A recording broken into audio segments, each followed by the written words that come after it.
Mister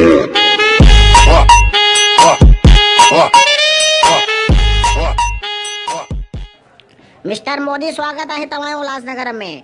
अॼु मोदी जी तव्हां सभिनी खे ॿुधाईंदा कि तव्हां पंहिंजे हाज़मे जो ख़्यालु कीअं रखी सघंदा आहियो। जीअं तव्हां सभिनी खे ख़बर आहे, असां सिंधी खाइण पीअण जा हिकु नंबर हूंदा आहियूं, त ॾिसूं असां पंहिंजे पेट जो ख़्यालु कीअं रखी सघंदा आहियूं। मोदी जी छा चवणु चाहींदो तव्हां? मित्रो, हथ में रोटी खाओ पहिरियों, चमचे सां न खाओ। हथ में खणी करे खाइण सिखो रोटी पहिरियों।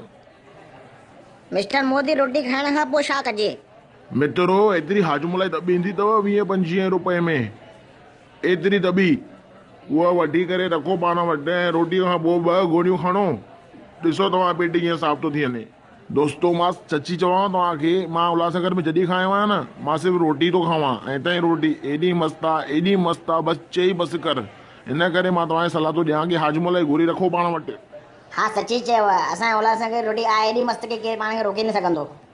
छा आहे, रोटी जाम सुठी आहे, पर असांजे हाज़मे में बि ख़्यालु रखिणो आहे न असांखे। मोदी जी, तव्हांखे सभिनी खां वधीक छा सुठो लॻो रोटीअ में?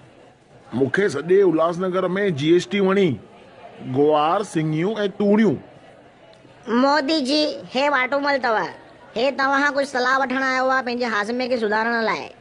मोदी जी, तव्हां जीअं चयव कि रोटीअ खां पोइ हाजमोला खा, मां हाजमोला खाई करे उन खां मां जीअं सुम्हंदो आहियां न रोटी खाई करे, मुंहिंजे हाथ ते रोटी तरी पवंदी आहे, मुंहिंजो जाम हाँ मुंझंदो आहे, मूंखे उल्टी वांगुरु लॻंदो आहे।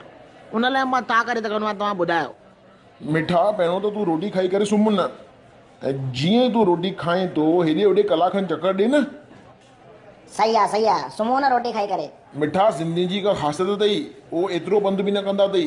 हर नंढी ॻाल्हि लाइ हुनखे गाॾी खपे, हेॾे वञिणो आहे गाॾी खपे। गाॾी छो खपे? पंधु वञो न रोटी खाइण खां पोइ। हेॾे वञो त गाॾी खपे, हेॾे वञो त गाॾी खपे। पंधु करणु सिखो, सभु ॿुधो तव्हां सभु। रोटी खाइण खां पोइ पंधु करे ॾिसो, रोटी जाम जल्दी हज़म थींदव। जीअं रोटी खाओ था तव्हां निकिरो ऐं हिकु नंढो गोल मैदान जो चकर ॾियो। तव्हांजो मतिलबु आहे मां हाणे गाॾी घर में रखी करे मां पंधु घुमां? पोइ मिठा, तुंहिंजी कब्ज़ी ठीकु न थींदे, तोखे पंधु बि न करिणो आहे, एक्सरसाइज़ बि न करणी आहे, जिम बि न करणी आहे। प्लीज़ मोदी जी, प्लीज़ कुझु त ॿुधायो हुन वीचारे खे, जाम परेशान लॻो पिया मुंहिंजे कब्ज़ीअ मां। यार मिठा, मां त ॿुधायोमांसि न, मां त नंढी सलाह ॾिनीमांसि न, छा करे भाऊ। मां तव्हांखे नंढी सलाह ॾिनी, तव्हांखे नंढी सलाह ॾिनीमांव, पर तव्हां हर ॻाल्हि में न था कयो। मिस्टर मोदी, तव्हां सां जाम माण्हू मिलण आया अथव ऐं रोटी खणी आया अथव। हे ॾिसो, लाइन लॻी पई अथव दाल पकवान खणी करे, ॾिसो खणी आया अथव तव्हां लाइ। वञण खां पहिरियों मां तव्हां सभिनी खे सलाह थो ॾियणु चाहियां, ॿुधो सभु।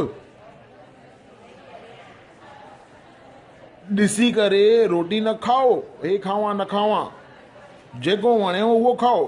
तव्हां सभु सिंधी आहियो, तव्हां खाइण में हिकु नंबर आहियो, ख़ाली बसि खाइण खां पोइ सुम्हो न। हलो, मूंखे बि हाणे आॻियां ॾियो, जय झूलेलाल चओ, मां बि वञी दाल पकवान खावां, रोटी खावां मां बि। हलो, थैंक यू मोदी जी। अरे मुंहिंजे लाइ बि न उहा हाजमोलाई बोतल वठी अचे।